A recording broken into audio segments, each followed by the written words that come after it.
Eh, entonces, vamos a ver hoy un tema que realmente es de lo más novedoso, porque si bien es novedoso lo que hemos tratado de exponer en las últimas dos sesiones, lo de estas formas de trabajo emocional, estético, todo lo demás que hemos dicho, eh, hay otra perspectiva que no necesariamente está conectada con estas formas de trabajo emocional, subjetivo, que es la perspectiva de modelos de producción. Sí, la perspectiva de modelos de producción llegó a México muy tempranamente. Me refiero a que los creadores de esa perspectiva para analizar los procesos de producción fueron la corriente regulacionista francesa. En ese momento los más importantes eran Lippies y Guayet, Coriat también. Entonces, con una distancia muy corta de cuando fue editado el libro fundacional de los regulacionistas franceses, fue traducido en México por siglo XXI. Se llama Crisis y Regulación del Capitalismo de Alain Lippies. Y entonces, digamos, es uno de esos escasos casos en donde los pensadores latinoamericanos muy pronto se pusieron en día de discusiones que se estaban dando en otro contexto.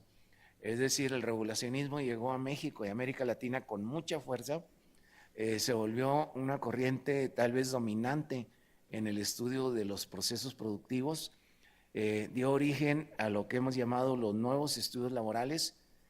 ¿Por qué? Porque siendo los regulacionistas economistas de profesión, pues ninguno era neoclásico, sino que, bueno, no los voy a tratar de caracterizar, pero de cualquier manera todos introducían el proceso de trabajo, ¿sí?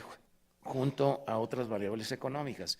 Y entonces profesiones que no son de economistas se vieron muy atraídas por la perspectiva regulacionista, de tal manera que los sociólogos, antropólogos, politólogos y demás del trabajo en América Latina se vieron muy influenciados por la corriente regulacionista en los años 80, 90 y todavía algo del siglo XXI. Se puede decir que fue la corriente principal que dio origen a las nuevas formas de análisis del trabajo en América Latina. ¿Sí? Esa corriente fue la que fundó la Asociación Latinoamericana de Sociología del Trabajo, que todavía es la instancia de temas laborales más importante de América Latina.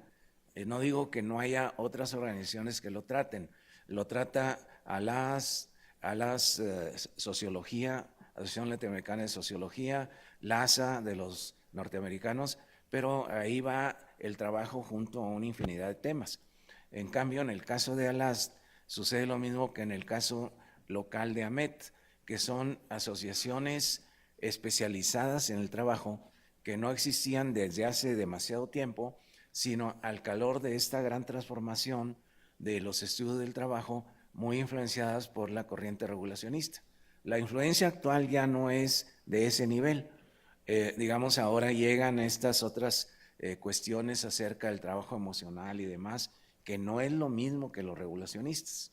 Pero entonces el reto que tenemos el día de hoy es, podría darse cierta conjunción entre las teorías de los modelos de producción que no incluyen ni emociones ni nada de eso, con lo que hemos visto acerca del trabajo subjetivo, emocional y demás. Ese es un reto que no está, digamos, resuelto todavía a nivel internacional.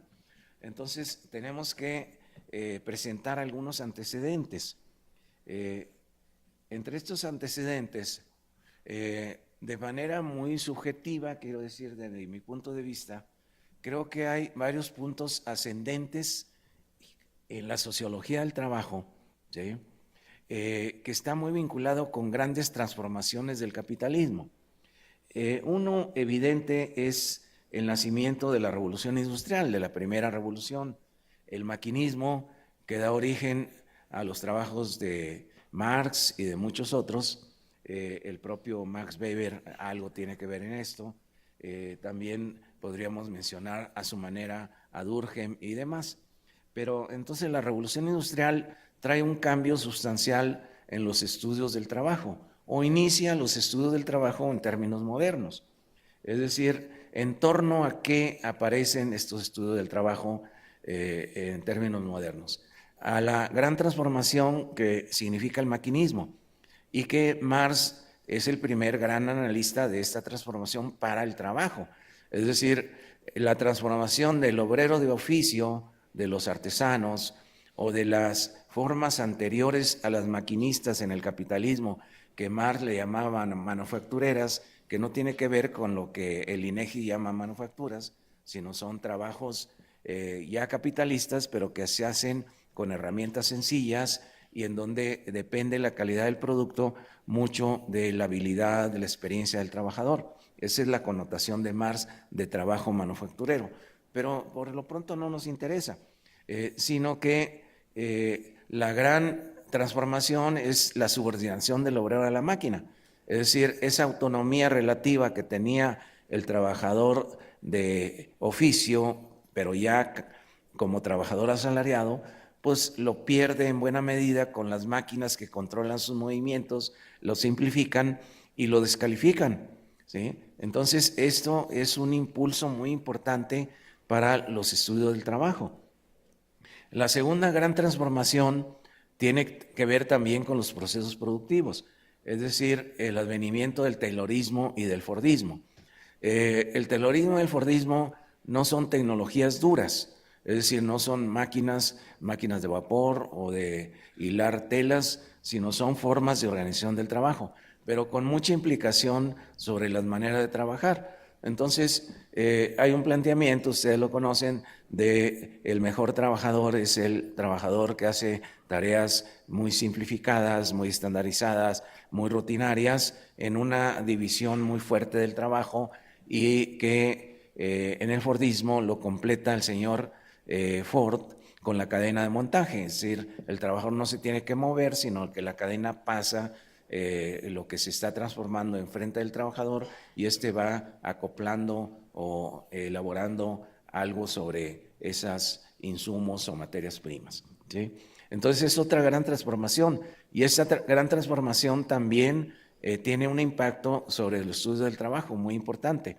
De hecho, la sociología del trabajo, bueno, uno puede decir el primer sociólogo del trabajo fue Marx, yo estoy convencido de eso, pero en términos de reconocerse como sociólogos del trabajo, son los sociólogos franceses, Friedman y Nabil. Friedman y Nabil son impactados sobre todo por esta segunda transformación. Es decir, el taylorismo y el fordismo no llega tan rápido a Francia como en los Estados Unidos y ya en la después de la Segunda Guerra Mundial, vienen esos grandes estudios, Friedman, Nabil, el primer Touraine, en donde están las fábricas taylorizadas, fordizadas y el trabajo más alienado, más descalificado, que ya había empezado desde la primera revolución industrial, pero ahora se ve intensificada. Y entonces estas grandes obras de los franceses han sido casi olvidadas, desgraciadamente, ¿sí? Lo mismo las grandes obras de Touraine, pero un Touraine de antes de la sociedad postindustrial, es decir, del año 70, como es el gran estudio que hizo sobre la reloj en Francia, tratando de analizar la consecuencia del taylorismo y el fordismo, ¿sí? Esto casi ha sido olvidado en los estudios del trabajo, pero fueron hitos en la investigación. Y ya después vienen otros fenómenos que conciernen a los regulacionistas, el advenimiento del posfordismo y del toyotismo, es decir, el toyotismo supuestamente subvirtiendo los principios tayloristas fordistas de trabajo rutinario, segmentado, etcétera, por trabajo en equipo, ¿sí? Por células de producción, por justo a tiempo, control estadístico del proceso, ¿sí? Entonces, algo que no existía en el taylorismo, ¿sí? Y creo que la última gran transformación en términos conceptuales, me refiero, no es que antes no existieran este tipo de trabajos, es lo que hemos analizado aquí desde el día miércoles, que es el estudio fundacional de Hochschild acerca del trabajo emocional, ¿sí? Repito, el punto central no es si lo subjetivo, ya sea emocional, sea cognitivo, ético, esté presente en los trabajos de la producción material. Es decir, yo creo que eso es cierto. Es decir, el trabajo en la producción material no es simplemente manipulación física, sino es también relación entre hombres, entre trabajadores, con supervisores, con mandos medios, y en ellos hay intercambios simbólicos y hay odios, cooperaciones, obstaculizaciones, resistencias, etcétera, que van más allá de las operaciones físicas. No, el punto central aquí es si la propia emoción, la emoción en sí misma puede ser una mercancía, ¿sí? Y creo que en el capitalismo muchas emociones se venden. Los conciertos de rock para jóvenes entusiastas no le están vendiendo una salchicha para el consumo material, sino están vendiendo emociones, pero el problema es que el despertar esas emociones no está totalmente garantizada como en la producción material, porque depende también del consumidor, de tal manera que el consumidor no es alguien pasivo que simplemente es receptor y como receptor queda totalmente satisfecho, sino depende también de su propia mentalidad, ¿sí? Y del contexto en el que se da ese tipo de interacción.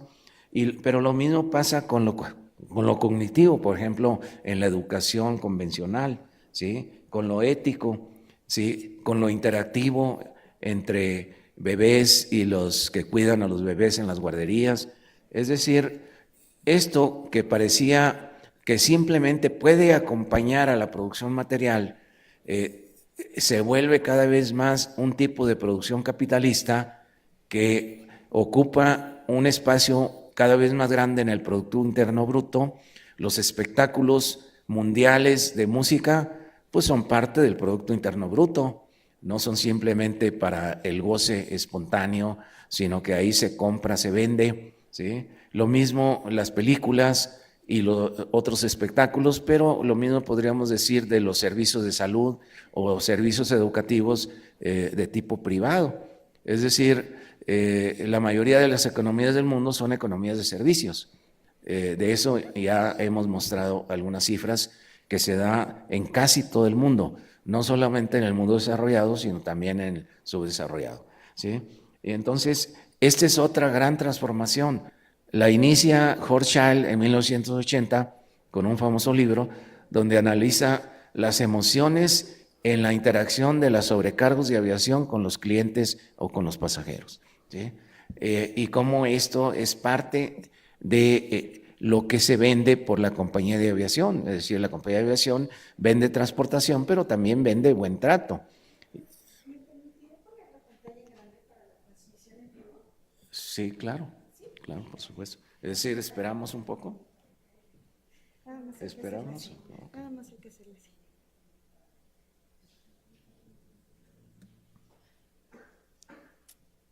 Ah, sí, sí, sí, entiendo. Sí. Bueno, es decir, la última gran transformación en términos conceptuales, no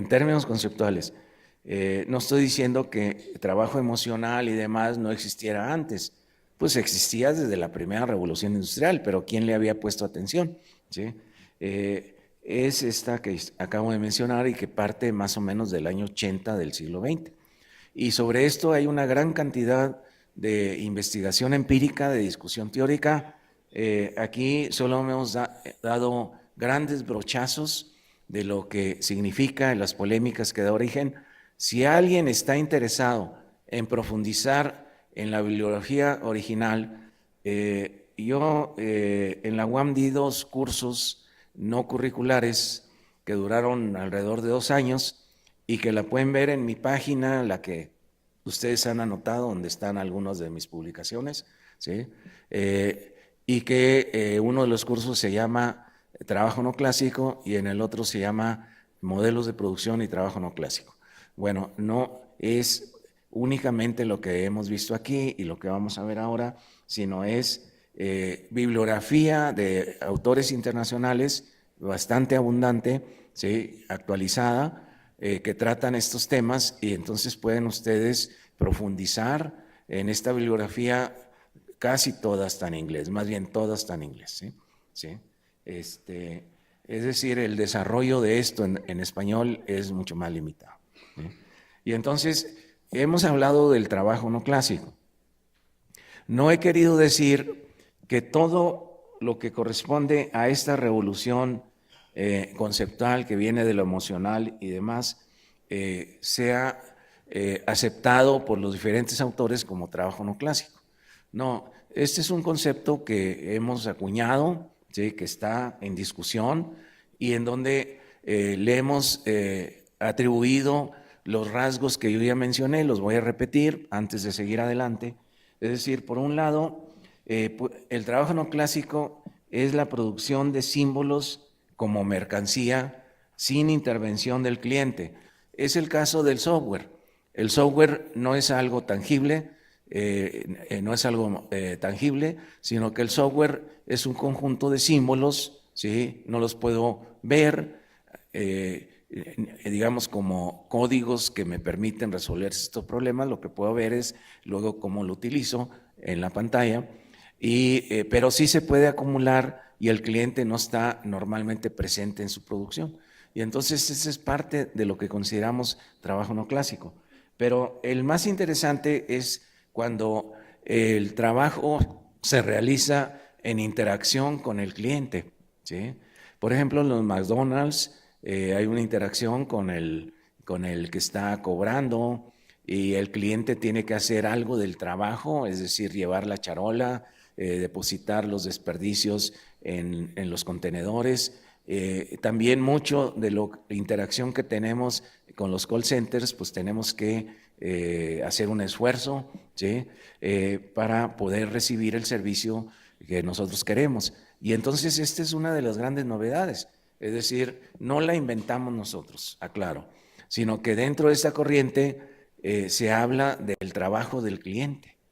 Es decir, que en este tipo de servicios los clientes trabajan, pero el hecho de que trabajen, nadie los considera que son obreros o empleados. No, es un tercer actor en discordia que tiene que trabajar para recibir paradójicamente lo que está pagando, porque si no trabaja, nadie se lo va a hacer, ¿sí? Si ustedes no depositan sus mercancías en el Walmart, pues no hay empleado que esté surtiendo en un mostrador, ¿sí? De tal manera que ese trabajo ustedes lo tienen que hacer, ¿sí? Pero ustedes no son empleados de la empresa, son simplemente consumidores o clientes, ¿sí? Pero entonces la relación laboral se complica porque ustedes están en alguna interacción con los empleados de ahí y los empleados pues son dependientes de la gerencia, pero ustedes directamente no lo son. Pero eso no quiere decir que la gerencia no intente subordinarlos, que es lo que yo mencionaba ayer. Es decir, los diseños organizacionales de este tipo de empresas, por supuesto que contemplan a los clientes, por ejemplo, la disposición de las mercancías, ¿sí?, para que el cliente vaya pasando y depositando en su carrito. Eso no está hecho para los empleados, porque los empleados no recogen de ahí y surten, sino está hecho para ustedes. De tal manera que hay un diseño del espacio de trabajo que está pensado para el cliente. Y entonces el cliente no es simplemente alguien que se traslada en el espacio de trabajo a su voluntad, sino que la gerencia ha pensado cómo controlarlo, de tal manera que categorías que correspondían solo a los empleados, ahora hay que ampliarlas y hay que hablar del control por parte de las gerencias de la actividad que realizan los clientes. En el McDonald's es igual. En el McDonald's no hay meseros y entonces ustedes tienen que ir, tienen unos tableros donde el menú es mínimo, pero eso ¿para quién está pensado? ¿Para los empleados? No, está pensado para ustedes como clientes. De tal manera que los clientes están controlados de esa manera para que no se pierda tiempo. Es decir, que no lleguen con la puntada de que quiero unos huevos rancheros, ¿sí? No, aquí solamente se sirve esto y tú ya lo estás viendo, entonces no hay que perder tiempo preguntando qué más hay, ¿sí? Y entonces ese diseño está hecho para los clientes, de tal manera que el estudioso de las organizaciones empresariales en este tipo de actividades no puede dejar de fuera a los clientes, pero no en el sentido tradicional. El sentido tradicional es, bueno, finalmente el producto alguien lo compra y bueno, pues es muy importante para la empresa, no. En el sentido no tradicional quiere decir, para que ese producto se logre comprar, tenemos que organizar, me refiero gerencia, a los clientes para que hagan ciertas cosas y reciban el producto que están pagando y de otra manera no lo van a recibir. Es decir, complica lo que era la relación clásica, por eso lo de no clásico, ¿sí?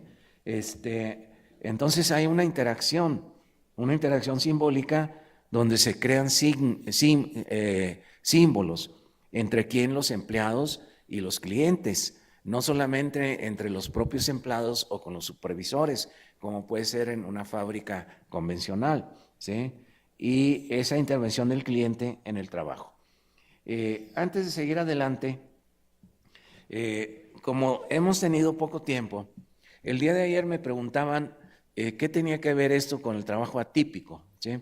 Bueno, ciertamente, aunque traté de dar una reseña de algunas transformaciones desde el 80 hasta la fecha, me faltó decir que algunos de los críticos de la informalidad, ¿sí? No en esta corriente, comenzaron a pensar en los años 90 en conceptos alternativos, ¿sí? Y un concepto alternativo fue el trabajo atípico, ¿sí? El trabajo atípico de origen europeo, pero otra vez es un trabajo es un concepto de los que yo llamaría muy de carácter operacional, que quiere decir se define por variables que pueden ser muy inmediatamente medidas, ¿sí?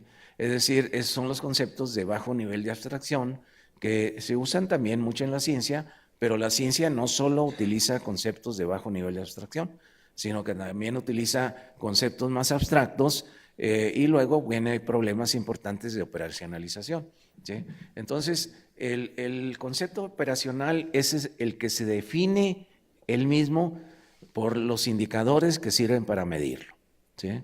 Y entonces el concepto atípico es uno de esos conceptos, como lo es el concepto de informalidad. Es decir, alguien preguntaba en una de las mesas de ayer, ¿y cómo medimos la informalidad?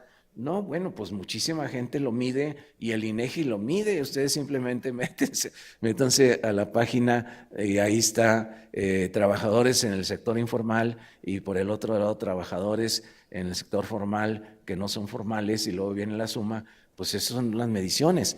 ¿Y por qué? Porque son conceptos muy operacionales, ¿sí? Es decir, los que están en el sector informal, pues son porque esas empresas no pagan impuestos ni están registrados en la Secretaría de Economía. Pues una cosa muy operativa, es decir, si yo tengo acceso a la información de la Secretaría de Economía, pues yo puedo decir, este negocio no está registrado. Y esa es una condición empírica, pues para decir que es informal el negocio.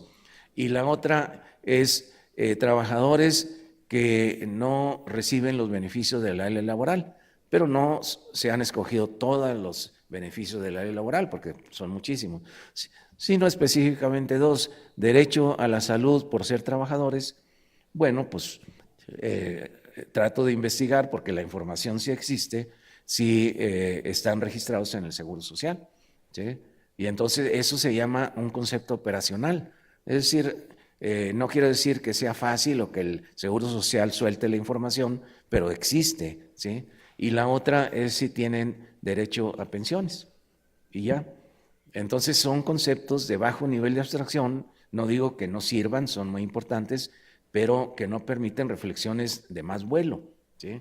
Y entonces, en cierto momento, algunos de los críticos de este concepto, que ha habido muchos, aquí tenemos uno importante que es Carlos Alba, crítico del concepto de informalidad, ¿sí? Nuestro otro amigo Carlos Salas es otro crítico del concepto de informalidad desde hace 15 años, ¿sí?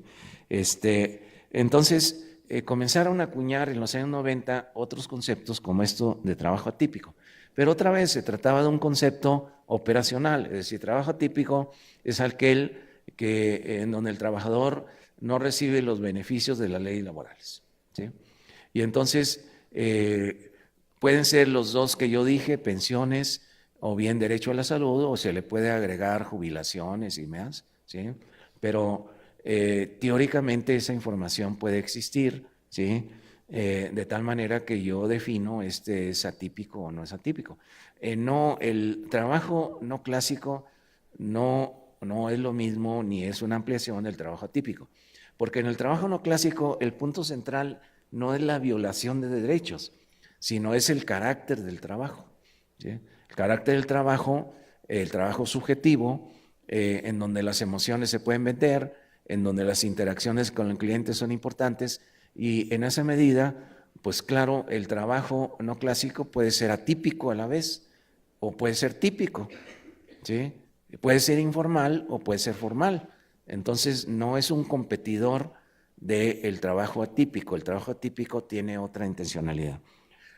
Otro concepto muy utilizado fue el trabajo no estructurado, para referirse sobre todo a los informales. Pero como bien decía Carlos, pues esto es impertinente. ¿Por qué? Porque el hecho de que esté estructurado no es una cuestión nada más de las reglas formales, sino que hay un montón de reglas informales, a veces muy rígidas, y hablar de que el trabajo está muy regulado informalmente quiere decir que el trabajo está muy estructurado, ¿sí? Por ejemplo, para instalarse en cierto espacio físico, el recurrir necesariamente a las organizaciones y no ponerse a la libre, pues es una regulación que no está en ninguna ley del trabajo, ¿sí? Y entonces eso lo convierte en un trabajo estructurado, a pesar de que la estructuración es informal. Y entonces no resultó tan pertinente. La OIT todavía a veces lo utiliza, trabajo no estructurado, pero a veces lo intercambia por atípico y así sucesivamente. El trabajo inseguro, este tuvo mayor pretensión teórica, porque el trabajo inseguro no se refiere exclusivamente a seguridad e higiene, sino se refiere a que no estoy asegurado en la continuidad en mi trabajo, ¿sí? Y en esa medida, pues bueno, es un concepto interesante. ¿Por qué? Porque los trabajos volátiles en el mundo pues han aumentado, ¿sí? Y entonces el trabajo inseguro no necesariamente es el informal, sino que puede haber trabajos formales inseguros. Por ejemplo, alguien está contratado y de repente pues es echado del trabajo y entonces combina formal con informal en su trayectoria laboral, ¿sí? El concepto de Bauman acerca de trabajo fluido y finalmente el concepto de la OIT de trabajo decente. Entonces el trabajo decente es una ampliación del concepto de atípico, ¿sí? Es decir, tiene más dimensiones, se le da mucha importancia si el trabajo permite la sindicalización, la contratación colectiva, la libertad sindical, además de derechos de jubilación, vacaciones, demás. Es decir, es una ampliación, lo cual es perfectamente pertinente, pero es otro concepto de carácter operacional en donde el objetivo principal es pues cuánta población está protegida y cuánta está desprotegida y qué luchas dar para aumentar la decencia del trabajo, lo cual pues es perfectamente legítimo. Es decir, eso tampoco es el trabajo no clásico.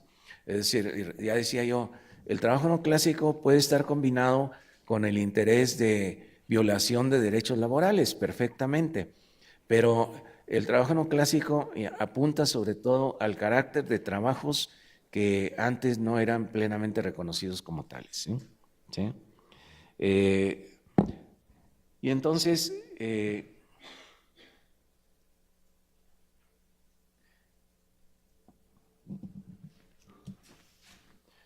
por eso yo empecé mi presentación, ¿sí?, con los grandes enfoques de mi punto de vista de cómo analizar el trabajo. No en el sentido de que hay que descartar uno o dos, no, en el sentido de que son enfoques diferentes, que son legítimos, pero que sí es impertinente pensar que hay un solo enfoque, ¿sí? Y entonces el primero que yo decía es el enfoque de mercados de trabajo, en donde nuestros colegas economistas tienen mucho que decir, pero también nuestros amigos sociodemógrafos, ¿sí? El, el de investigación del mercado de trabajo. Y precisamente aquí en el colegio se hicieron grandes descubrimientos referidos al mercado de trabajo con variables sociodemográficas.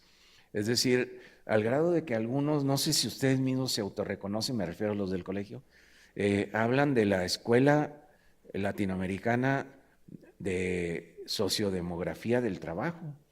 Bueno, en Sudamérica sí hay quien se los atribuye y yo soy el primero que se los atribuyo. ¿Sí? Es decir, que aquí se formó una escuela, ¿sí? La escuela que trató de investigar el mercado de trabajo partiendo de la familia, ¿sí? Pero no aceptando que la conexión entre oferta y demanda se da de manera automática con información total ni fantasías de ese tipo, ¿no? Sino que viene de la familia, utiliza las redes sociales, pero también influye en instituciones, ¿sí? Es decir, no todo el mundo tiene acceso a todo, y que la información nunca es total, no hay tal información total, de qué, pues de cuáles son los puestos que se ofrecen y cuántos son los salarios, cuáles son las calificaciones requeridas, y que se llega sobre todo a partir de esas redes, ¿a dónde? Pues al lugar donde se puede tener trabajo, ¿sí? Y entonces, esa escuela sociodemográfica, yo creo que sobre todo se creó aquí, no quiero decir que fueron los únicos, ¿sí? Y a nivel internacional hay gente muy importante, pero aquí, especialmente en el Colmes, tuvo un gran desarrollo, y un desarrollo no solo empírico, sino de carácter conceptual. Y entonces, pues eso yo lo reivindico completamente. Pero hay otra perspectiva que es la que se llamó de sociología del trabajo, aunque uno puede decir también lo anterior es sociología del trabajo, ¿sí? Y los franceses fueron los que le dieron esa connotación, Friedman y Nabil, ¿sí? Y entonces estaban muy centrados en el estudio del trabajo, no en el mercado, sino en el momento de trabajar, es decir, dentro de los lugares de trabajo, ¿sí? Es decir, ya están empleados los trabajadores, ¿y ahora qué pasa? ¿Sí? Y entonces ahora pasan muchos fenómenos en donde ya no es el encuentro de oferta y demanda de trabajo, sino es cuál es tu productividad, cuál es la disciplina laboral, cuáles son las jornadas de trabajo, cuáles son los conflictos que se generan ahí. Es decir, hay muchos fenómenos relacionados con los momentos de trabajo que no es igual al espacio de encuentro de oferta y demanda de trabajo, ¿sí? Es decir, ahí hay que meter la tecnología, hay que meter las formas de organización del trabajo, las relaciones laborales en sentido formal o informal, pero ya dentro del trabajo, ¿sí? ¿Cuál es el perfil de la mano de obra que está trabajando? No buscando trabajo, sino ya trabajando, ¿sí? Incluso, pues, cuáles son las culturas laborales de esa mano de obra. Son trabajadores que se resisten mucho a la disciplina capitalista o colaboran ampliamente con la empresa y consideran que se les hizo el favor de darles trabajo. ¿Y cuáles son las culturas de la gerencia con respecto a los trabajadores? Los trabajadores son unos flojos que si no se les vigila y se les castiga continuamente, no van a ser productivos. Es un tipo de cultura, ¿sí? Y entonces todo eso sucede dentro del espacio de trabajo, que es lo que hemos aquí discutido. Es decir, desde el punto de vista de ciertos trabajos y de cierto tipo de productos como estos de emocionales y demás, ¿sí? Y entonces yo hablé de otra perspectiva que pone el acento sobre todo en las regulaciones formales del trabajo, ¿sí? Y donde hay no solo abogados, leyes laborales, contratos colectivos, sino también los especialistas en relaciones industriales y también los que trabajan en el Departamento de Relaciones Laborales en las empresas, ¿sí? Que es un campo especial que lo desarrollaron principalmente los sajones. Lo desarrollaron los sajones al grado de que entre los sajones no se habla mucho de sociología del trabajo. Me refiero en los departamentos académicos. Se habla de departamentos de relaciones laborales, pero no es igual. ¿Por qué? Porque el de relación laboral pone el acento en lo normativo. Es decir, qué normas hay de cómo trabajar, qué pactos hay entre el sindicato y la empresa, qué violaciones hay, también qué conflictos se generan por ese tipo de violaciones, pero no todo lo que acostumbramos incluir en sociología del trabajo incluyen los sajones en sus relaciones laborales. Es decir, el concepto, repito, es de la Europa continental, no de Inglaterra, ¿sí? De Inglaterra llega después, ¿sí? Pero es sobre todo de la Europa continental y quienes influyen más en América Latina en esos momentos pues son los franceses. Entonces los franceses nos traen la sociología del trabajo. Touraine es de los primeritos que llegan a América Latina, hace su investigación en Chile sobre las minas y entonces pues es una influencia muy importante de la sociología del trabajo, ¿sí? Pero eso es una historia muy interesante que no puedo detallar, ¿sí? Y entonces muchos tienen que ver con la acción sindical o con la acción colectiva de los trabajadores, ¿sí? Los procesos de trabajo sí tienen que ver con la acción. ¿Por qué? Porque parten de que muchas de los conflictos entre el capital y el trabajo se generan en el seno de la actividad cotidiana del trabajo. Es decir, se van acumulando conflictos, insatisfacciones y en ciertas condiciones logran estallar. Por ejemplo, en las maquilas de Matamoros. Con mayor razón, los que estudian relaciones laborales. Ahí ellos le dan una importancia incluso mayor, ¿sí? Y entonces, ahí el problema para los que estudian procesos de trabajo no es que ignoren la actividad o el conflicto colectivo, ¿sí? Ni tampoco la regulación, ni tampoco el mercado de trabajo, sino cómo analizar el conflicto colectivo cuando surge, ¿sí? Por ejemplo, en Matamoros, es resultado puramente de la situación estructural de los trabajadores de Matamoros que se lanzaron ahora masivamente, hablan de unos 40,000 a la lucha en una semana. ¿De qué situación estructural estoy hablando? Bueno, principalmente la situación del salario, ¿sí? Que son muy conocidas esas condiciones. Es decir, los salarios de la maquila son inferiores en México a los salarios promedios en el conjunto de la industria, ¿sí? Entonces, eso es muy sabido desde ese tiempo, ¿sí? Y además, como los salarios reales pues han venido a la baja en general durante el neoliberalismo, también eso es muy sabido, ¿sí?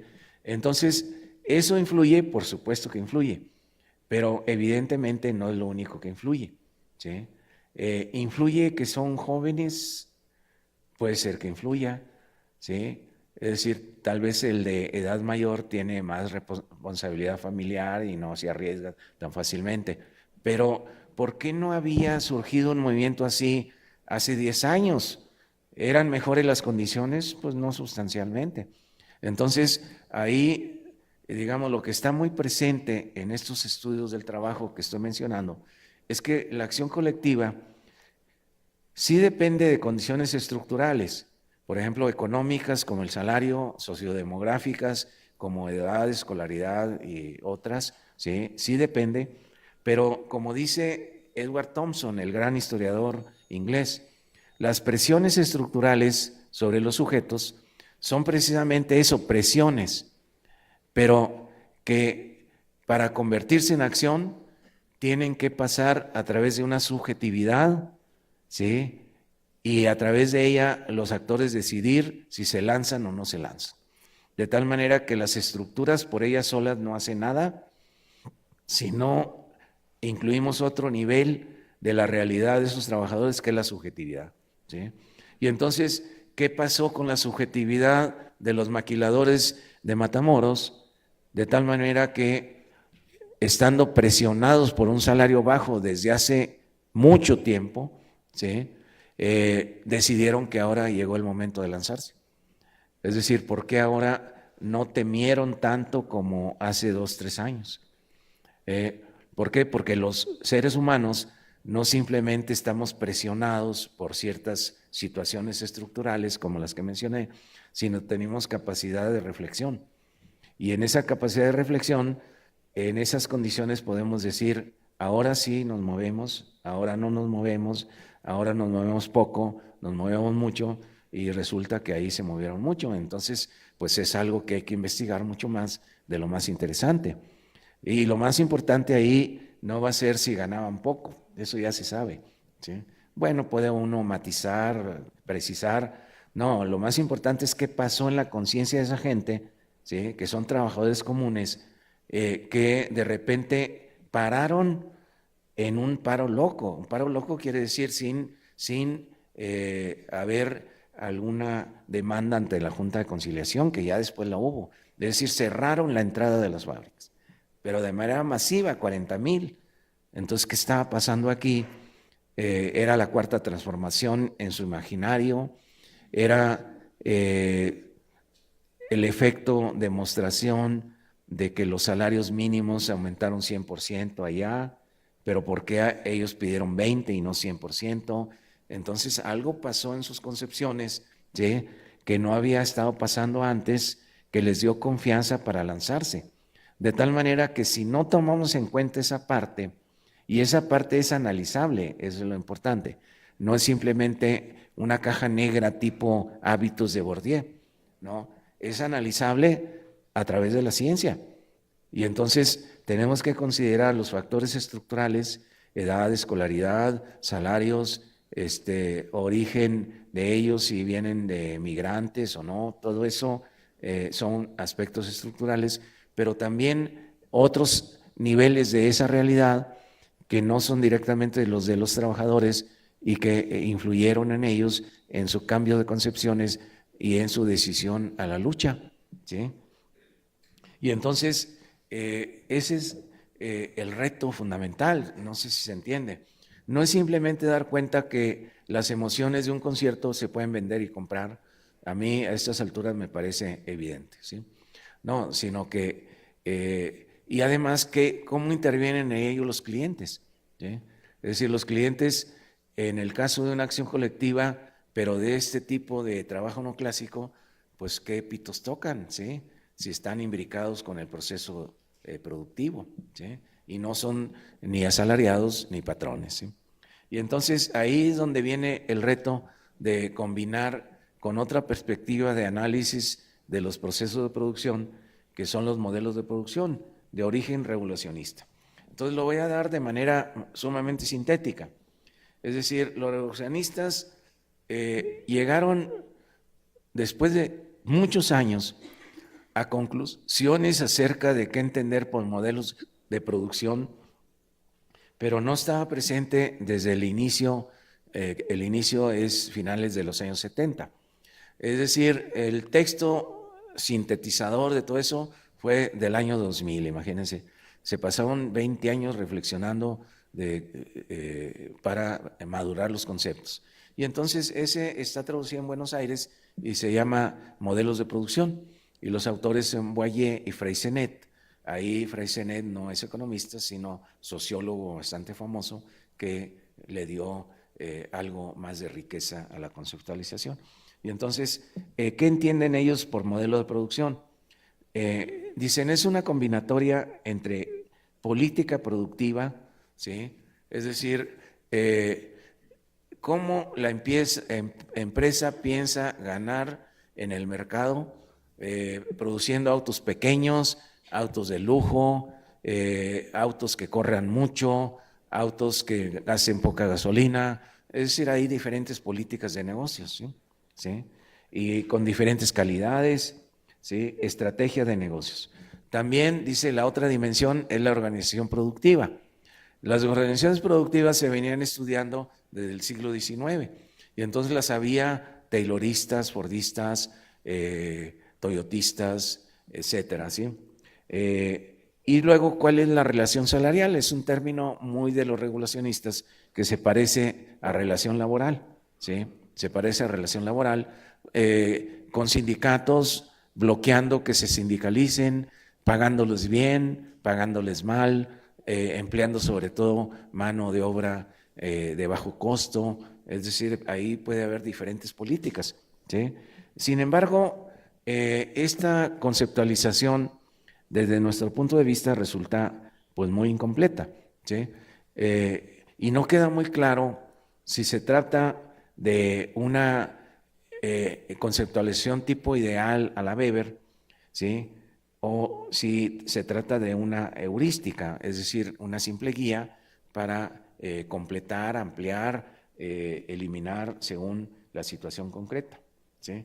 Y entonces, tal vez lo que tenga detrás el problema también de que para ellos esta combinatoria, y es muy interesante la utilización de ese concepto que es más de tipo metodológico, combinatoria, es decir, se combina esto con esto con esto, que es muy propia del estructuralismo francés, ¿sí? Por ejemplo, las combinatorias de tipo lingüístico o de tipo cultural en Lévi-Strauss, ¿sí?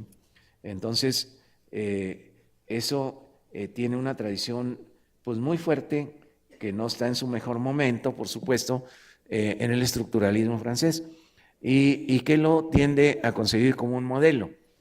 Un modelo, y la idea de modelo para los regulacionistas es que todas sus partes son coherentes, no son contradictorias, muy parecido a la idea de sistemas cultural, social, de la personalidad de Parsons, en donde estos tienen una gran coherencia y contribuyen a la integración del todo. Entonces, muy en esa óptica de sistemas coherentes, piensan al modelo de producción, ¿sí? Donde cada parte, las partes son las que yo dije: relación salarial, organización, ¿sí? Y política de negocios. Juegan una función positiva para integrar el todo que es el modelo productivo. Y entonces, frente a eso, nosotros hemos propuesto en otro ámbito quiere decir en nuestras aficiones metodológicas, el concepto de configuración, ¿sí? De tal manera que el concepto de configuración también es una red, es decir, puede tener los componentes que dicen los regulacionistas, pero a diferencia de ellos, admite la contradicción, es decir, que puede ser que algunos de los elementos estén en tensión con otros y sin embargo eso no lleva inmediatamente a la desintegración del sistema, ¿sí? Puede haber disfuncionalidades, ¿sí? El propio funcionalismo avanzado admitió el concepto de disfuncionalidad. Y con Foucault puede haber discontinuidades, es decir, no necesariamente todo está conectado con todo, sino puede haber rupturas entre las partes sin que haya una clara conexión entre ellos. Y además las relaciones entre esas partes, la imagen es ese triangulito donde cada parte es la bolita y están en relación, ¿sí? Las relaciones sí pueden ser duras, por ejemplo, funcionales, causales o deductivas, pero también pueden ser débiles. Ahí hemos utilizado el concepto de laxas, ¿sí? En donde sea simplemente una relación empírica que no se le ha encontrado una explicación teórica, ¿sí? Puede ser una regla práctica. Recuerden el concepto de regla práctica de Schutz, ¿sí? Pueden ser por analogías, ¿sí? La analogía nunca fue considerada como una operación lógica dura como la inducción o la deducción, o bien la metáfora, ¿sí? Pero sobre todo que estos no actúan solos, es decir, que esto que sería una estructura, sobre ellos están montados los sujetos que actúan. Estoy hablando aquí del interior de un negocio o de una empresa, ¿sí? De tal manera que esa estructura, como dije antes con Thompson, los presiona, los delimita, no pueden hacer cualquier cosa, pero no quiere decir que están totalmente atados y que no tienen ningún grado de libertad, sino que los sujetos interaccionan entre ellos, por ejemplo en la producción, si esta es una empresa productiva, ¿sí? Acotados por la política de negocios de la empresa, por las formas de organización, por la forma de relación laboral, ¿sí? Pero con cierto grado de libertad, interactúan entre ellos en procesos de actualización de la estructura a través de las prácticas, pero con una fuerte intervención de la subjetividad en la relación entre los que ahí interaccionan, no solamente entre trabajadores, sino mandos, medios y supervisores, ¿sí? En una suerte de negociación cotidiana del orden de la estructura. Este es un concepto que proviene de un famoso inglés. ¿Por qué? Porque la sociología del trabajo, si bien formalmente se inició en Francia, pero realmente antes, después se trasladó a través de Braverman, alemán trabajando en Estados Unidos, hacia Inglaterra. Y en Inglaterra tuvo uno de sus momentos más brillantes, la sociología del trabajo o del proceso de trabajo, con el debate del proceso de trabajo que tuvo su centro en Warwick, en la Universidad de Warwick, donde la estrella fundamental fue Richard Hyman. Pero junto a él había muchísimos investigadores del más alto nivel y uno se apellidó Edwards. Y entonces Edwards dice, en el proceso de trabajo no es que todo esté ya ordenado, preestablecido por el contrato de trabajo, sino que ahí hay muchas interacciones en donde los actores tienen que hacer una negociación informal cotidiana del orden, cotidiana, es decir, más allá del contrato. Es decir, ¿para qué? Para que resulte el proceso productivo, ¿sí? Es decir, saltando muchas cosas, nosotros hemos preferido, en lugar de modelo de producción, llamarle configuración productiva o configuración sociotécnica, ¿sí? ¿Por qué razones? Ya lo acabo de decir, ¿sí? ¿Por qué? Por razones de ir más allá de lo sistémico, ¿sí? Y darle un papel a los actores. Pero no solo eso, sino que esas dimensiones tan limitadas, política productiva, organización, relación salarial, pues habría que completar mínimamente. Por ejemplo, es muy asombroso que los regulacionistas no hayan incluido el nivel tecnológico, ¿sí? No está incluido. Y después, pues es uno de los temas fundamentales hasta la fecha, ¿sí? Yo siempre me he preguntado eso, y tuvimos la suerte de tener en uno de los congresos de AMET, Asociación Mexicana del Trabajo, a Freysenet, el colega de Boyer. Y bueno, por fuera de la discusión yo le pregunté, oiga, pero ¿por qué ustedes no incluyeron nivel tecnológico? Si ahorita pues está en boca de todos y los temas de innovación y demás. Dice, bueno, es que todavía no estaban de moda, ¿sí? Y efectivamente se pusieron de moda después, ¿sí? Y pues fue un descuido, fue lo que me contestó. Y entonces, sin embargo, mucho latinoamericano pues tomó al pie de la letra que estas son las dimensiones y como si fuera la ley de Dios, ¿sí?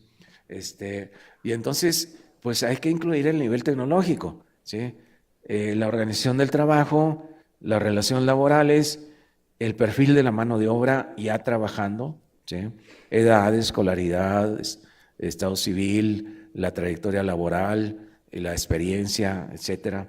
Pero también las culturas del trabajo, es decir, las culturas, normas, valores, etcétera, que influyen en cómo conciben el trabajo los trabajadores y que pueden influir sobre su desempeño productivo.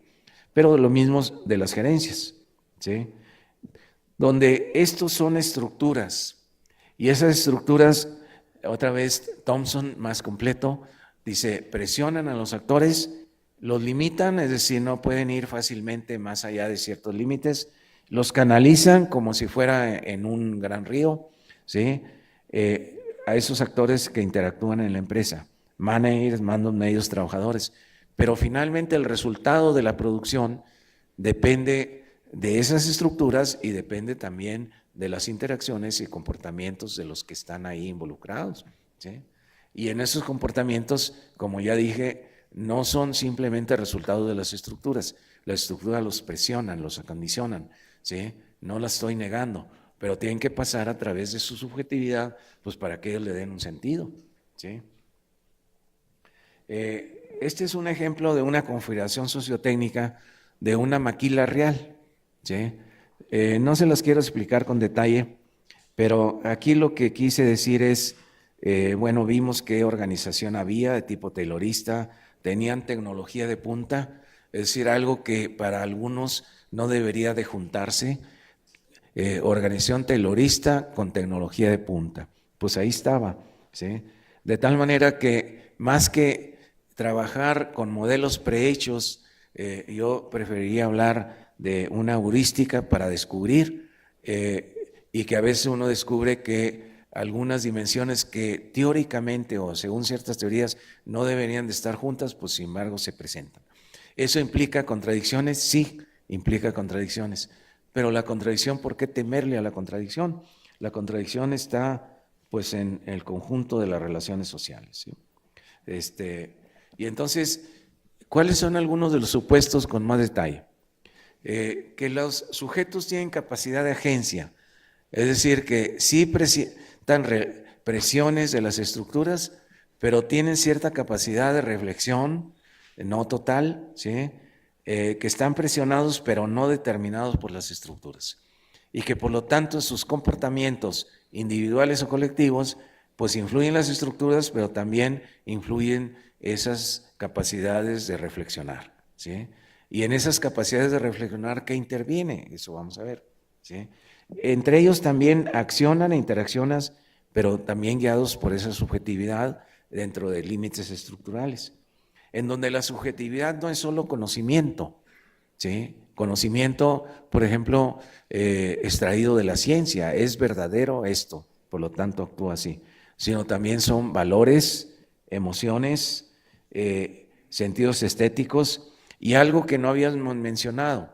Es decir, los hombres tenemos capacidades deductivas, inductivas, de tratar de buscar relaciones causales, sí, pero no tenemos capacidad infinita de analizar todos los fenómenos de la vida cotidiana a partir de ahí, sino que nos guiamos en la vida cotidiana muchas veces por el sentido común, ¿sí? Por eso Schutz habla de la validez simplemente práctica. Es práctica quiere decir, pues esto ha resultado, no tengo una fundamentación teórica, pero pues lo sigo. Es decir, en la práctica yo me voy a mi casa de Tlalpan, pues por este camino, pero no porque aplico algunas ecuaciones que me dicen el rumbo óptimo, ¿sí? Sino porque tengo ese tipo de experiencia, ¿sí?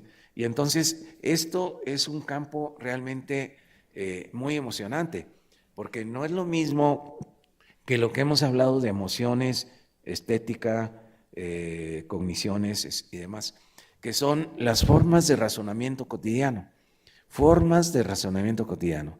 Es decir, en lo cotidiano los hombres no siempre aplican la ciencia, ni siempre lo hacen por deducciones, sino que utilizan otras operaciones que no son estrictamente caóticas y que no se pueden reflexionar, ¿sí?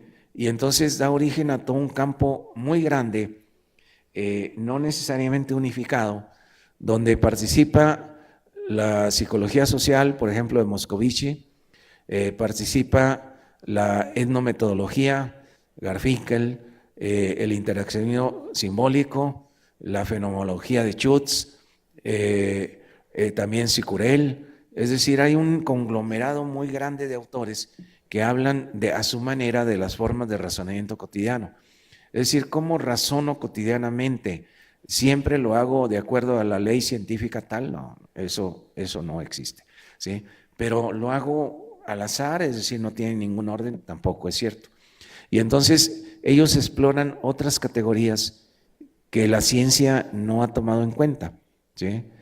Por ejemplo, el uso de las metáforas, el uso de las analogías, ¿sí?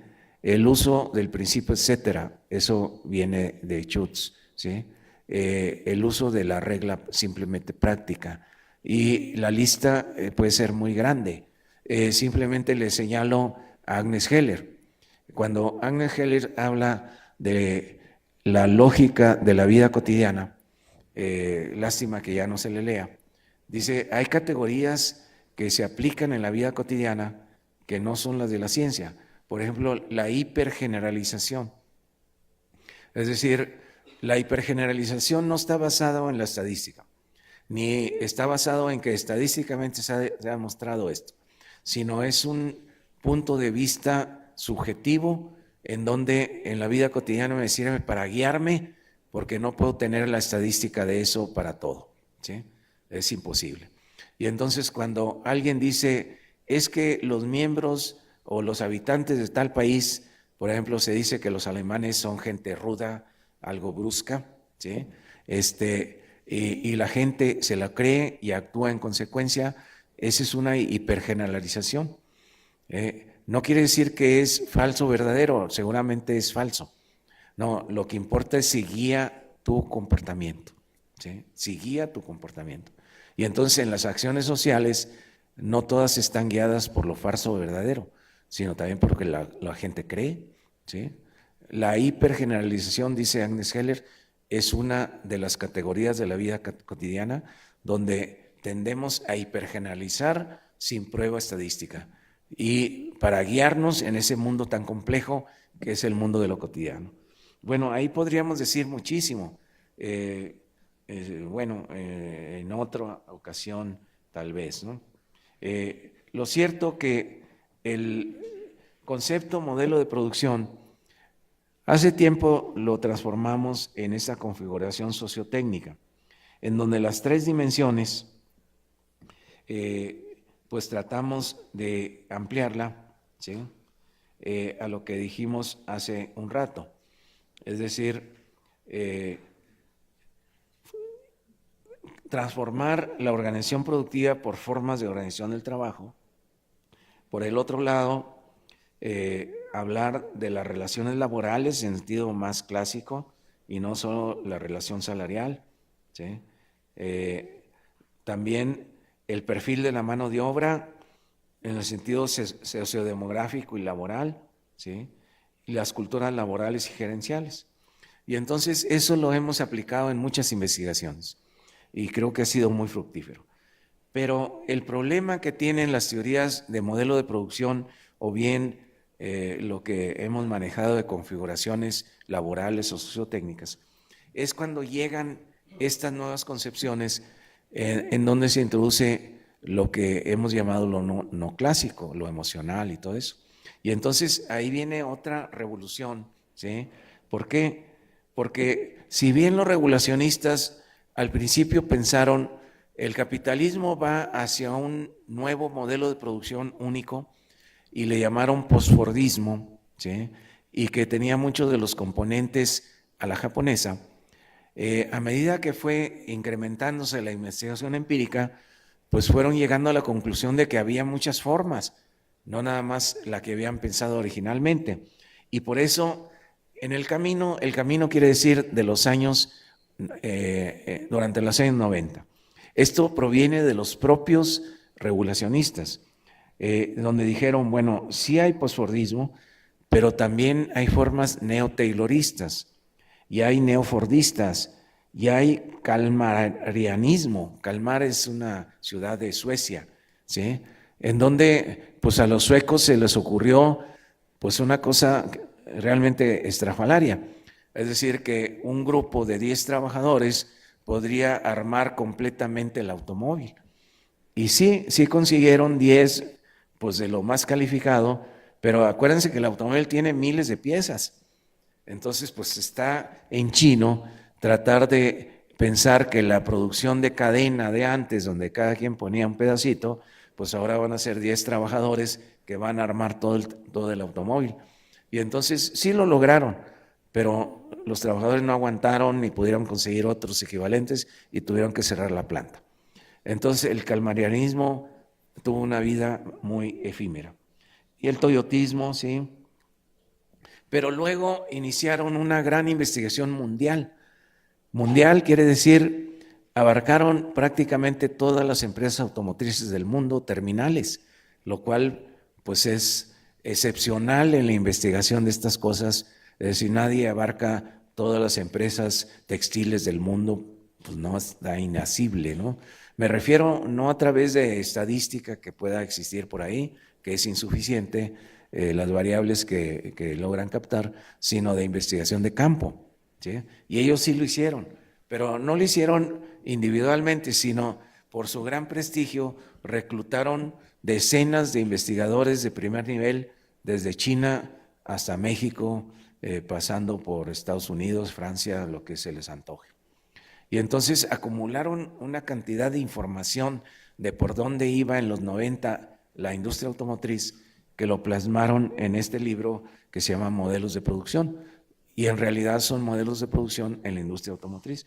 Y entonces aquello que parecía muy unificado, la industria va hacia el posfordismo, pues eso ya quedó superado, es más, ya no se usó el concepto, y en realidad lo que encontraron de esa investigación empírica enorme es que había varios modelos solamente en la industria automotriz. Una le llamaron sloanismo de la General Motors, ¿sí?, por un gerente famoso, toyotismo todavía por lo japonés, y hondismo, que es japonés, pero con otras características. Encontraron que no era lo mismo que la Toyota, ¿sí? Y entonces esto se fue volviendo cada vez más complejo, y eso solamente en la industria automotriz, ¿sí? Pero creo que se volvió tan complejo que tal vez, como dicen algún político mexicano, los apanicó, ¿sí? Es decir, entonces, ¿cómo abarcar toda esa diversidad si esto había costado 10 años de investigación en decenas y decenas de plantas terminales solo automotrices? Y pues, ¿cuándo abarcar textiles, huleras, etcétera, etcétera? Sería una tarea casi interminable.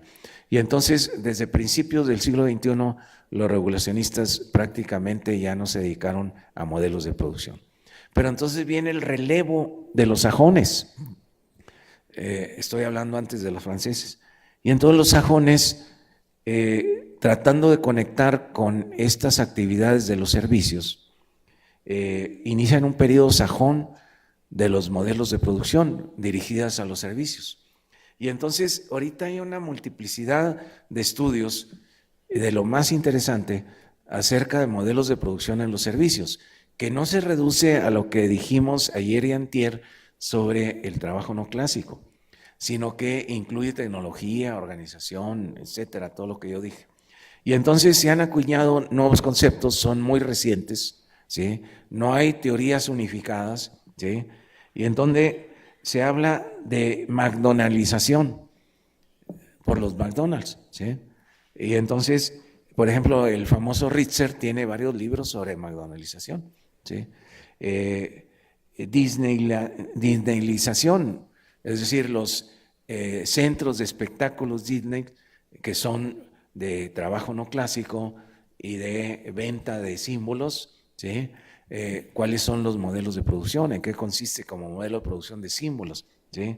El siliconismo, Silicon Valley, es decir, tampoco son las fábricas manufactureras el Silicon Valley, sino los diseños, y también es un trabajo no clásico. Entonces, ¿en qué consiste como modelo de producción el siliconismo? El waltonismo. Walton fue el creador de Walmart, ¿sí? La neikificación, fabricación de blue jeans, ¿sí? El uberismo, los Ubers, ¿sí? Es decir, hay un montón de conceptos. Los conceptos estos no tienen más de 10 años, ¿sí? Y algunos tienen 2, 3 años. Por eso les digo, estamos en lo último aquí, y tenemos que entrarle, ya sea para criticarlos, para negarlos, pero no para ignorarlos, ¿sí? Porque hay una cantidad enorme de bibliografía sobre esto, y se refiere a los servicios que los franceses nunca hicieron de modelos de producción de servicios. Es más, como anécdota les cuento que otra pregunta indiscreta a Freycinet, el gran gurú regulacionista: ¿por qué ustedes no investigaron servicios? Dice, porque el concepto de modelo de producción no se aplica en los servicios. Pues demuéstramelo, ¿no? Pero los sajones no se lo creyeron y lo están aplicando aceleradamente. Y nosotros también, ¿sí? Y entonces ahí los franceses se quedaron atrás, o ya no le quisieron entrar, y entonces el relevo es hacia los sajones. Y entonces tenemos el primer libro, 2014, que trató de hacer una unificación de los modelos de producción en los servicios, y que proviene de este señor Janowski, que vamos a exponer y lo vamos a criticar, ¿sí? Él hace una primera consideración muy interesante, porque No puedo o no pude ir pues a los detalles de tanta discusión, pero el caso es que mientras los japoneses hablaban de toyotismo, ¿sí? Y también los gringos que fueron a Japón y se trajeron al occidente las nuevas formas de organización del trabajo, como Yuran, Deming, ¿sí? Eh, Hubo otro gringo que se llamó Womack, ¿sí? En el MIT, y que hizo otra investigación sobre lo japonés y no le llamó toyotismo, sino le llamó Lean Production. Lean Production quiere decir una producción de reducir al mínimo los desperdicios, pero no solamente los desperdicios materiales, por ejemplo, de metales o de madera, sino también desperdicio de tiempo de trabajo, desperdicio de mano de obra. Y entonces ese concepto fue un concepto competidor del toyotismo, ¿sí? Y hay un libro muy famoso que está editado en español y así se llama, bueno, se llama La máquina que cambió el mundo, porque otra vez se refiere a la industria automotriz, ¿sí? Y entonces aquí hace una recapitulación tardía el señor Janowski de que toyotismo y Lean Production no eran lo mismo, no eran simplemente un cambio de nombre, sino que el toyotismo tenía un fuerte énfasis en que los trabajadores se pusieran la camiseta de la empresa, ¿sí? Lo que podríamos llamar identidad con la empresa, ¿sí? Y que era uno de los fundamentos más importantes, no solo a partes técnicas de círculos de calidad o células de producción, ¿sí? En cambio, el Lean Production tendía a ser más una técnica de gestión del trabajo o de organización del trabajo, en donde la parte de identidad era muy marginada y quedaba simplemente en manos de la gerencia aplicar las técnicas, ¿sí? Entonces el contenido pareciera lo mismo, los dos tienen círculos de calidad, pero el contenido es diferente. Y dice Janowski, y lo más difundido no es el toyotismo, sino es el Lean Production. Y efectivamente, cuando hicimos nuestra última investigación empírica sobre la industria automotriz en América Latina, que uno de los libros lo podían ver ahí en la exposición, con trabajo de campo en México, Venezuela, Colombia, Brasil y Argentina. Claro, no es que una sola persona lo haga, sino que afortunadamente tenemos muchos amigos investigadores que participaron de aquellos países, ¿sí? Entonces, lo que encontramos es que las empresas automotrices, investigamos automotrices, telecomunicaciones, Bimbo como empresa transnacional, ¿sí? Y Citibank como servicio bancario y financiero, ¿sí? Pero que en las automotrices las gerencias no utilizaban toyotismo. Digamos, uno recurriendo a las páginas web y demás, sus páginas y sus análisis, sus documentos, no usaban toyotismo, usaban Lean Production. Y efectivamente lo que trataban de aplicar era de arriba hacia abajo la aplicación de técnicas bajo fuerte control de las gerencias. De tal manera que aquella situación aparentemente ideal de repartir el poder hacia los de abajo, de tomarlos en cuenta, de que tuvieran mucha iniciativa, en la práctica, después de años, se vio muy amortiguada, muy minimizada, podríamos decir, ¿sí?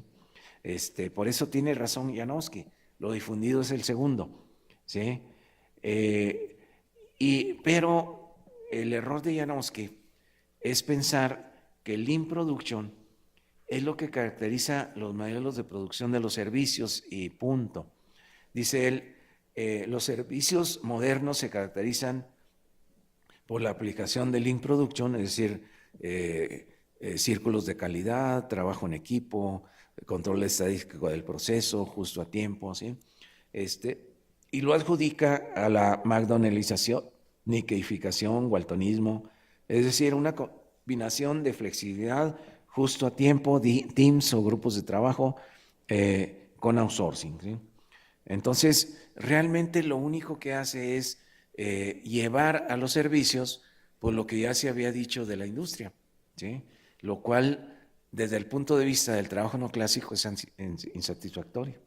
Entonces, ¿qué objeciones podríamos plantear? Primero deja fuera la reflexión del trabajo no clásico. Él no toma en cuenta a Hochschild o cualquiera de esos, ¿no? No toma en cuenta al cliente, sino que simplemente traslada de la industria, como ya se había hecho antes, a la industria, conceptos de la industria de los servicios. Entonces deja fuera la reflexión sobre trabajo no clásico. Y deja fuera que el cliente, aunque tenga que hacer una parte de las tareas, no puede ser estrictamente controlado. Es decir, que aunque algunos hablen de tailorización del cliente, pues es una metáfora, como ya dijimos. Es decir, como si fuera, pero no es estrictamente. ¿Por qué? Porque el cliente no es un empleado y si alguien, ustedes dejan la charola con los desperdicios en el McDonald's y no llevan al depósito, pues a lo mejor los miran feo, pero no los corren del trabajo, ¿sí? ¿Ven? Entonces no es lo mismo, ¿sí? En los trabajos no clásicos, ¿sí? En los servicios donde hay una interacción cara a cara entre el cliente y el trabajador, también pueden ser a través de la red y esto no se toma en cuenta. Y no se toma en cuenta que se generan símbolos, unos sin intervención del cliente, pero otros con intervención del cliente. Y que hasta qué punto esos símbolos generados es parte del servicio, parte integral del servicio, ¿sí? Y no simplemente pues algo anexo que no hay que tomar en cuenta. Por ejemplo, el buen trato del mesero en un restaurante convencional, pues es parte de lo que uno busca, no simplemente que la comida esté sabrosa, ¿sí? Que no, el ambiente sea agradable, de tal forma que uno puede decir, el servicio de restaurante no es solo el pollo rostizado, bien rostizado, sino también es el buen trato, ¿sí? Y ese buen trato es parte de lo que ahí se está generando, que es servicio de restaurante, y que tiene una parte material en el pollo y otra parte de tipo simbólico en el trato de los meseros.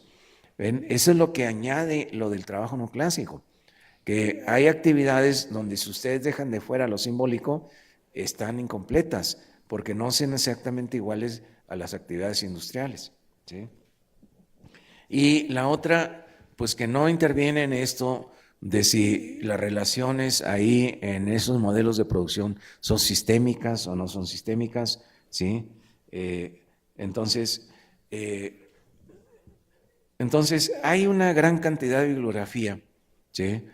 Que recibe en inglés diferentes nombres. El trabajo en el front desk, es decir, enfrente del mostrador, pero es una analogía. No quiere decir que todos los trabajos de servicios pues impliquen el antiguo mostrador de los tendajones, ¿no? Pero como si fuera, es decir, en el frente del ofrecimiento del servicio está el empleado y el cliente, ¿sí? Customers contact, contacto con los clientes, el back office, ¿sí? En donde hay trabajo interactivo, simbólico y lo que desde el trabajo no clásico pues se considera como trabajo del cliente. Y entonces esto tendría que implicar como reto toda una serie de cambios en las concepciones que están contenidas en los conceptos del modelo de producción. Es decir, en la organización del trabajo no bastan los conceptos clásicos de organización del trabajo, como es cómo se dividen las tareas, cuál es la función de los trabajadores en cada tarea, ¿sí? Cuáles son las calificaciones para realizar ese tipo de tareas, sino que hay que comenzar a utilizar en este tipo de servicios que la empresa piensa en la organización del cliente, organizar al cliente, ¿sí? Con intentos de tailorización, de disciplinamiento, de control, es decir, si no haces esto, no completas el servicio, ¿sí? De rutinizar sus actividades, pero no reducidas a un hábito, sino que interviene en la reflexión. Pero claro, ¿cuál es la diferencia con el trato con los empleados? Que los empleados pueden ser vigilados, castigados y corridos, y los clientes no son empleados de la empresa, sino que su castigo es no completar el recibir su propio servicio por el cual están pagando. Y entonces no se puede ignorar ese cambio de relación, ¿sí? Pero de que las empresas lo intentan, no cabe la menor duda, ¿sí? Es decir, cuando en los aviones les dan un montón de órdenes y ahora abrochen su cinturón y ahora ya pueden desabrocharlo, pues están la empresa disciplinando al cliente, ¿sí? Es decir, no al empleado, sino al cliente, ¿sí? Pero así está en los McDonald's, está en los hospitales. En los hospitales, señora, no se permite entrada a tales horas a visitar a su enfermo.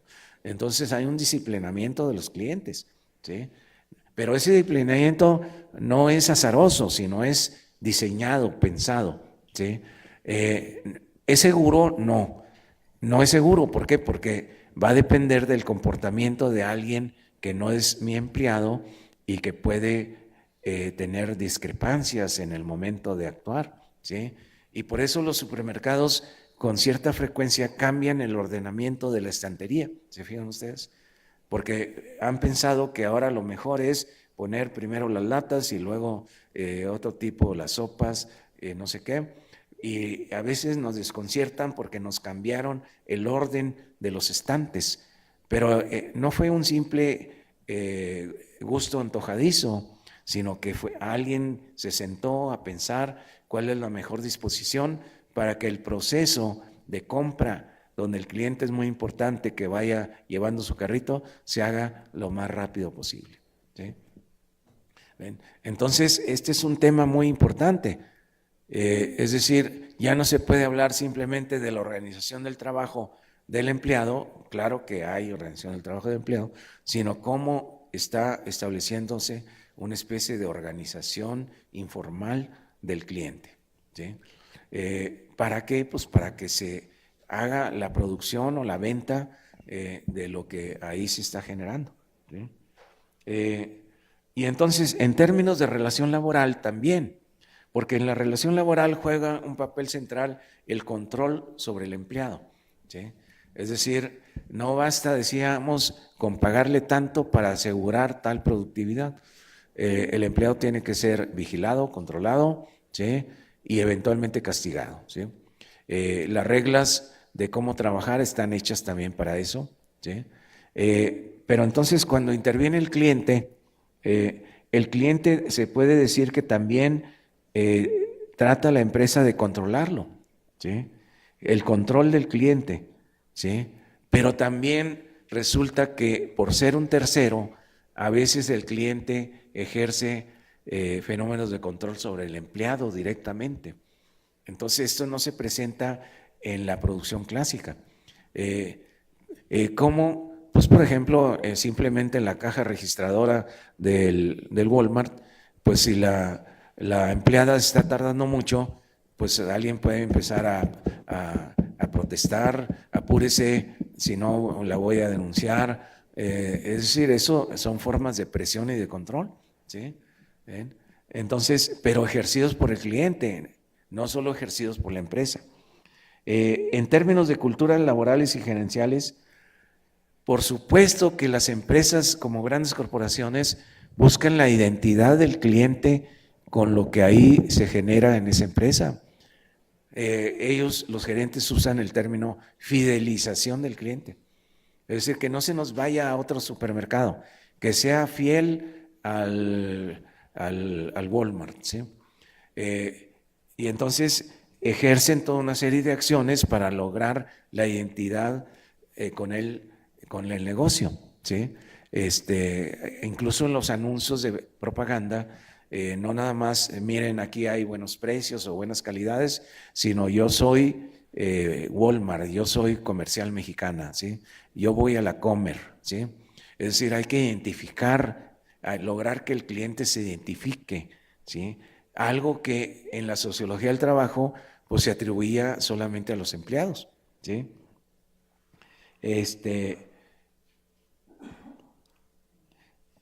Y que acepte el control y las reglas de la empresa.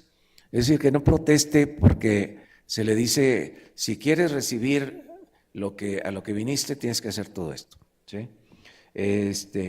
Y estudios del perfil del consumidor, pues que están de mercadotecnia todo el día, ¿sí? Y que influyen en la estrategia de negocios. Es decir, ¿vamos a seguir vendiendo lo mismo, o vamos a adaptarnos como empresa a nuevos gustos, nuevas opciones por parte de los clientes? ¿Sí? Y el tema tecnológico, sí, ya ahí voy a terminar. Ustedes dirán, no, bueno, la tecnología no tiene que ver con el cliente. Por supuesto que tiene que ver, porque el cliente muchas veces interviene a través de la red, ¿sí? De la red, compra a través del internet, ¿sí? Compra boletos de avión o compra Mercado Libre, ¿sí? Es decir, la informatización cada vez más extendida implica cualidades, calificaciones del cliente, ¿sí? Calificaciones del cliente, ¿sí? Es decir, no solo calificación del empleado, sino habilidad del cliente para entrar a ciertos paquetes y hacerlo rápidamente y no estarse comunicando cada rato por teléfono, ¿sí? Y entonces, también solamente dos conceptos adicionales que nos surgieron de esa investigación que se hizo para América Latina con trabajo de campo en muchas plantas.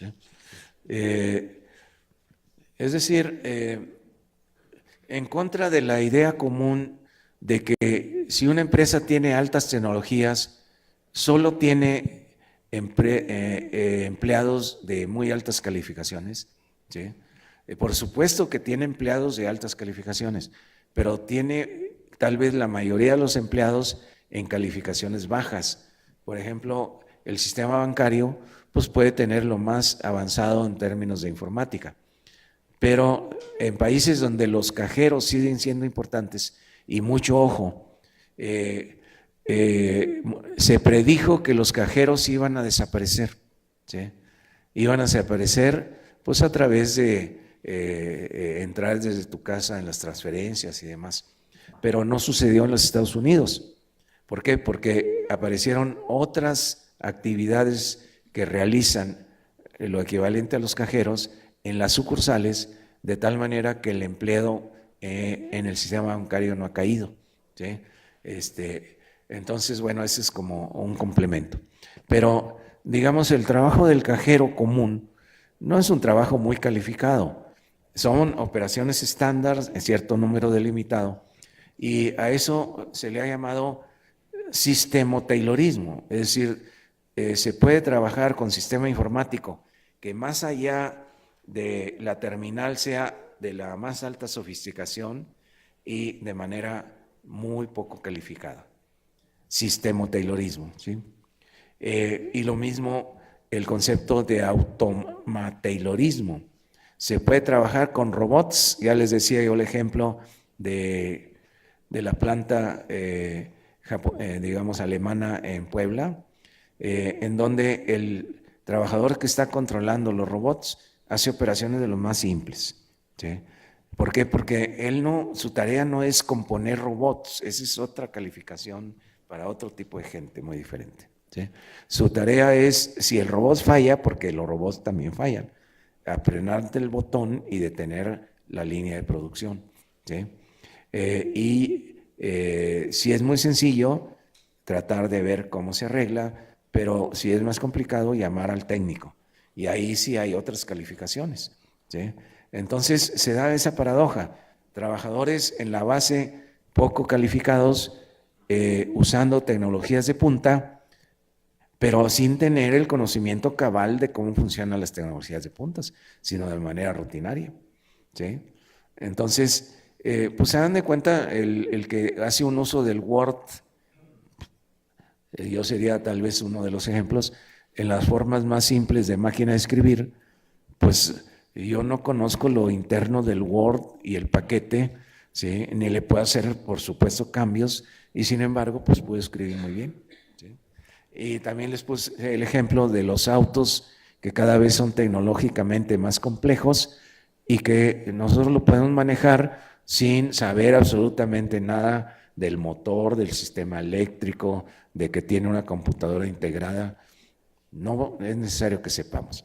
Hacemos operaciones mecánicas, se enciende, se voltea así, se frena así, y usamos la más alta tecnología, ¿bien? Esto ya se había observado en la primera automatización, porque la discusión no es nueva.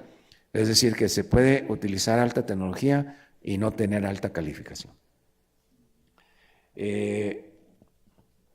Nada más, perdón, Rosario, es decir, puntualizando, la interacción en este tipo de trabajos que estoy mencionando de servicios introduce incertidumbre en el resultado, ¿sí? De tal manera que la utilización del concepto de tailorización del cliente es una simple analogía, ¿sí? No quiere decir que pueda ser plenamente tailorizado, ¿sí?